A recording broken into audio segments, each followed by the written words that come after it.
এই যে রাত 12টার পরে তুমি যে জানলাতে প্রস্রাব করো, কথাটা সত্য নাকি মিথ্যা? তাই বিড়ি না খালে তো আমার হাগা ক্লিয়ার হয় না। কাকু আমার আপকে দেন কাকু, আমার ক্ষমা হয়ে গেছে, ভুল করে দেন কাকু। ও আসে গাছ পোকা কলা কাটিছি, বাড়িতে পান ধরাতে কলা দেখাবে। ভাই ওই যে পিসিটা যাচ্ছে তো দেখে তো মনে হচ্ছে হাবলা কলা নিয়ে যাচ্ছে খান্দি করে। তো চলো একটা ধান্দা টান্দা করা যায় কিনা, তা ডাক দেবো নাকি পিসির? চলো এই খুকা, এখানে সেদিন যে কাকু বলেন। তোমাকে যে আমি ডাকলাম তুমি কি রাগ করলা? যে না, তোমার হাতটা দাও।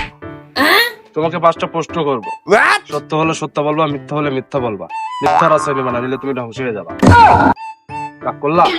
যে না, এই যে রাত 12টার পরে তুমি যে জানলাতে প্রস্রাব করো, কথাটা সত্য নাকি মিথ্যা? যে সত্য। রাগ করলা? সিগারেট খেতে খেতে এমন হয়ে গেছো যে টয়লেটে যাওয়ার সময় সিগারেট ধরানো লাগে, কথাটা সত্য নাকি মিথ্যা? কথা তো সত্যি, তাই বিড়ি না খালে তো আমার হাগা ক্লিয়ার হয় না। কলাটা তুমি চুরি করেছো, কথাটা সত্য নাকি মিথ্যা? যে সত্য। রাগ করলা? যে না, এই কলা বাগানটা যে আমাদের, এটা কি তুমি জানো? না। কাকু কাকু আমার আপকে দেন কাকু, আমার ক্ষমা হয়ে গেছে, ভুল করে দেন কাকু। আপনার জুতার মুখে মারেন কাকু। এইদিকে আর আসতে দেবো না। আজকে লাভ হয়েছে মনে হয়। হ্যাঁ। পড়ে গেল, সমস্যা নেই। ও একটা ছুঁড়ে খেলো।